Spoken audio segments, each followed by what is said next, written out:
Le quotidien est de retour. Car oui, la Ligue des Champions pour cette semaine, c'est terminé, le match a été joué, il faut passer à autre chose. Il y a donc le quotidien qui revient ce week-end, ce samedi donc à 16h15, et c'est la Liga. Hola a todos y a todas, j'espère que vous allez bien, c'est Bakikune de Madrid et on se retrouve donc dans une nouvelle vidéo pour parler évidemment comme toujours du Real de Madrid mais surtout de notre quotidien qui revient, c'est la Liga avec ce match de championnat face à Osasuna ce samedi à 16h15 du côté de l'Estadio El Sadar. Vamos! Donc voilà, comme je l'ai dit en introduction de ma vidéo, la Ligue des Champions pour cette semaine, c'est terminé. Ça reviendra donc la semaine prochaine. On revient donc à notre quotidien, ce match de championnat face à Osasuna, donc qui sera ce samedi. D'ailleurs, par rapport à cela, petit aparté, parce que j'avais fait une première vidéo dans une langue différente. Elle a été publiée ce jeudi. C'est une vidéo en espagnol, donc comme ça avait été dit notamment dans ma page d'accueil YouTube où par moment je pouvais faire des vidéos en espagnol. Donc voilà, ça a été fait. Je me concentrais notamment sur un des joueurs du Real de Madrid qui est tout simplement impressionnant depuis son arrivée, notamment sur certains domaines. C'est évidemment l'anglais Jude Bellingham. On notait notamment dans le quotidien Marca la capacité de l'international anglais à marquer des buts clés, des buts décisifs et surtout dans les dernières minutes. On voyait notamment, comme vous le voyez, juste à côté de la Portada, donc la page de couverture juste à côté de moi, tous les buts qui ont été marqués par Jude Bellingham à la dernière minute depuis son arrivée. Et on le voyait aussi parce que c'était également contre de grosses équipes. On l'a vu notamment 2 fois face au Barça la saison dernière. Donc en match aller, mais aussi en match retour de la Liga. Et il y a eu aussi ce but face à Manchester City, donc ce mardi soir du côté de l'Etihad Stadium, pour une victoire 3-2 du Real de Madrid, qui peut entrevoir justement la qualif pour les 8e de finale de la compétition. Donc voilà, c'est tout simplement impressionnant de la part de Jude Bellingham, tout en sachant qu'on a vu aussi des buts, notamment lors de son premier match avec le Real de Madrid en Ligue des Champions en début de saison dernière. C'était à la dernière minute face à l'Union de Berlin. Donc voilà, ça montre justement la capacité de Jude Bellingham à être décisif et aussi à être très très important pour le Real de Madrid. Donc voilà, cette vidéo a été faite évidemment en espagnol, elle dure à peu près 3 ou 4 minutes, je vous invite à la regarder si vous en avez envie. En tout cas, moi ça m'a fait plaisir parce que ça me permet aussi de parler dans d'autres langues et je trouve que c'est finalement assez bien, c'est intuitif et surtout ça permet d'échanger et de partager aussi avec tout le monde. Et suite à ça aussi, je rappelais évidemment que le Real de Madrid jouera au Osasuna, mais qu'il y a eu aussi ce tirage au sort de la Copa del Rey. Ce sera donc face à la Real Sociedad, un match qui se jouera donc en 2 fois, un match aller-retour, l'aller qui sera du côté de l'Estadio Anoeta le 26 février et le match retour du côté du Santiago Bernabéu le 1er avril.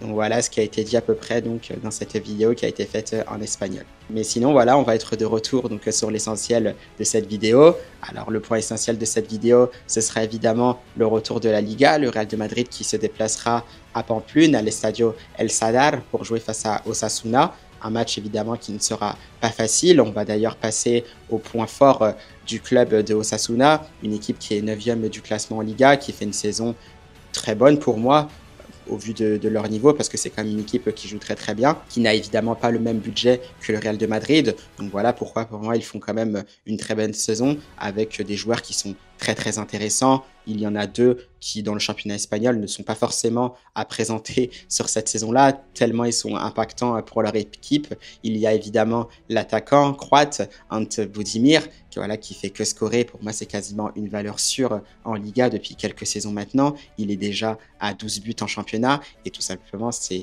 qui est incroyable, c'est que si on compare à de grands buteurs du championnat espagnol comme Mbappé ou Robert Lewandowski par exemple, c'est que Osasuna se crée beaucoup moins d'occasions que le Real de Madrid ou le FC Barcelone, parce que tout simplement, c'est une équipe qui a peut-être moins de qualité que les 2 équipes que je viens de citer. Du coup, les expected goals sont beaucoup moins attendus et le fait que Ante Budimir, même dans ces conditions-là, arrive quand même à scorer 12 buts, il me semble, en 23 ou 24 matchs de championnat cette saison, c'est tout simplement incroyable. Ce qui montre pour moi qu'il fait partie aussi des meilleurs attaquants de la Liga cette saison et que ce sera évidemment le point fort du côté de Osasuna à surveiller pour le Real de Madrid, tout en sachant que le Real de Madrid aussi encaisse quasiment 1 but à chaque match, pour pas dire 2. Et évidemment, le deuxième danger aussi côté Osasuna, ce sera le deuxième attaquant qui est un peu plus excentré, qui est peut-être une révélation du championnat espagnol cette saison, c'est Brian Zaragoza, attaquant virevoltant qui a été prêté par le Bayern Munich, voilà, qui se sent très très bien du côté de Osasuna avec de belles performances. Il fait d'ailleurs partie des meilleurs joueurs de Liga cette saison. Il compte 5 assists, donc 5 passes décisives en championnat. Voilà, il n'est pas très loin des Lamine Yamal et des Vinicius Junior, ce qui montre que le joueur est très très performant et qu'il sera tout aussi dangereux demain. Voilà, Brian Zaragoza, c'est aussi un bon dribbleur qui aime percuter, qui aime aussi dribbler. Il a quand même aussi cette intelligence de jeu qui lui permet justement de marquer des buts ou de délivrer de superbes bons ballons. Voilà, il faudra faire attention à cela. Je ne sais pas qui sera latéral droit côté Real de Madrid, mais voilà, il faudra être vigilant, prendre ce match avec beaucoup de sérieux, ne pas sous-estimer son adversaire pour pas être pris quasiment tout le match par Brian Zaragoza. Donc voilà, c'est ces 2 points qu'on voit du côté de Osasuna dont il faudra évidemment se méfier. On peut rajouter aussi leur gardien Herrera qui fait pas mal d'arrêts aussi. C'est l'un des gardiens qui en fait le plus en Liga cette saison. Donc ce sera évidemment un gardien qui ne sera pas facile à battre. Donc voilà dans quel contexte se présentera le Real de Madrid. Un Real de Madrid aussi qui se sent parfaitement bien, même si on a vu que c'est un Real de Madrid qui a perdu de la vitesse la semaine dernière donc en championnat avec ce derby des Madrid face à l'Atlético de Madrid. Un match qui s'est soldé sur le score de 1 but partout. Julián Álvarez avait marqué sur penalty contre un but égalisateur de Kylian Mbappé et il y avait aussi cette polémique, il y avait dit ou pas penalty sur Samuel Lino suite à cette soi-disant faute d'Aurélien Tchouaméni. Sur des images, on voit qu'il y avait faute, sur d'autres, on voit qu'il semblerait qu'effectivement Aurélien Tchouaméni ne touche pas le pied de Samuel Lino, donc voilà, encore une polémique qui avait été lancée. Toujours est-il en tout cas que le Real de Madrid a perdu de la vitesse et on se retrouve donc toujours avec un point d'avance sur l'Atlético de Madrid, mais surtout il y a eu ce retour du FC Barcelone qui est désormais à 2 points du Real de Madrid. Donc voilà, pas mal de tensions, mais comme on l'a dit, c'est un Real de Madrid qui se sent bien, un Real de Madrid qui a eu cette victoire du côté de l'Etihad Stadium face à Manchester City, donc pour les playoffs ou barrage de la Champions League pour pouvoir accéder aux 8e de finale de la plus prestigieuse des coupes européennes. Donc voilà, un Real de Madrid qui se sent bien, un Real de Madrid qui était mené 2 fois au score, une fois 1-0 à la mi-temps, une deuxième fois aussi de buts 1 après avoir égalisé. Les Madrilènes égaliseront à 2 buts partout, encore une fois, grâce à Brahim Diaz, qui est vraiment très très performant quand il rentre en jeu. Ça d'ailleurs, on y reviendra un peu après, et surtout avec l'homme fort, Jude Bellingham, qui trouve à chaque fois le moyen de marquer des buts décisifs, et notamment dans les dernières minutes du jeu. D'ailleurs, comme je disais, Marca en parlait tout simplement avec des buts ultra décisifs de l'anglais depuis qu'il est arrivé au Real de Madrid, notamment dans les dernières minutes de jeu. On a vu aussi des sourires, notamment avec ce but de Kylian Mbappé, un peu un but de raccro parce que le Français rate un peu sa reprise, mais on le voit justement que le Français se sent bien, qu'il est en confiance, parce que même ce genre de geste qui est manqué, ça se transforme en but et ça souligne effectivement le fait que le Real de Madrid et Kylian Mbappé se sentent bien. Donc voilà, ce sont des points positifs. Maintenant, c'est vrai qu'il y a aussi des points négatifs. On voit un Real de Madrid, peu importe l'adversaire, qui est toujours en danger. Là, on le voit, c'est un City convalescent, un City qui est nettement malade, pas le même City qu'on a connu sur les dernières saisons, mais qui arrivait quand même à mettre le Real de Madrid en difficulté. On le voit puisque la preuve la plus flagrante, c'est ce but de Erling Haaland, une action qui est partie de derrière où le Real de Madrid ne pressait vraiment pas, ou du moins c'était peut-être un pressing, mais avec pas trop d'intensité, ce qui fait que City justement a réussi à trouver les décalages et ça a évidemment fini par un but d'Erling Haaland, tout en sachant qu'on voyait que l'équipe était souvent coupée en deux. Un problème de connexion aussi en défense centrale entre Raúl Asensio et Aurélien Tchouaméni, puisque déjà dans la vidéo de débrief d'après-match face à City, je disais que justement il n'y avait pas assez d'automatisme peut-être entre les deux, tout en sachant qu'Aurélien Tchouaméni n'est pas un défenseur central. Les deux évidemment se croisaient, il y avait aussi peut-être un manque de communication et on l'a vu direct parce que c'est Gvardiol justement avec ses fameux appels de deuxième ligne qui a réussi à prendre le dos de Raúl Asensio, remise pour Erling Haaland qui va réussir à finir en but et ça fera 1-0 pour Manchester City. Donc voilà, ce sont des problèmes qu'on voit en globalité depuis le début de la saison pour le Real de Madrid. Il faudra encore évidemment les corriger face à Osasuna ce week-end. Bon après ça, c'est vrai que ça fait un moment qu'on le dit, mais voilà, rien n'y fait, rien ne change vraiment. Donc voilà, on le sait maintenant, Moi, personnellement, je m'attends à ce que le Real de Madrid prenne encore au moins un but face à Osasuna ce samedi parce que, évidemment, ce sont des problèmes qu'on n'arrive pas à régler. Donc voilà, vraiment attention à ces points défensifs, que ce soit sur l'alignement de la défense, le milieu des terrains, des fois qui est coupé en deux avec l'attaque du Real de Madrid, et surtout cette ligne offensive, des fois qui ne défend pas vraiment avec un manque d'intensité. C'est comme si par moment, ça campait devant et on attendait justement de pouvoir attaquer pour pouvoir se montrer.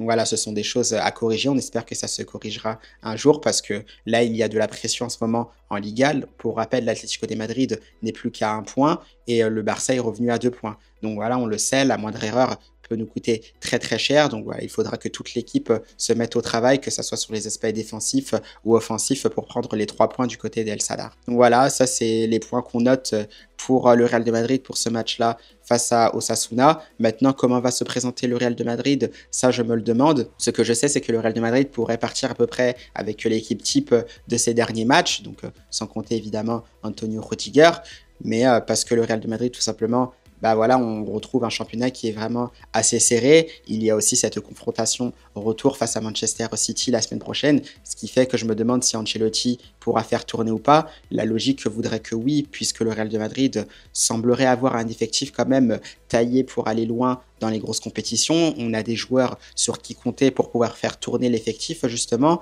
On retrouve des joueurs comme Brahim Diaz, qui est très très performant lorsqu'il rentre. Il y a Hendrik, comme je l'ai dit dans des vidéos précédentes, qui doit jouer davantage. Pareil pour Arda Güler, et si possible en numéro 10 et pas sur un côté.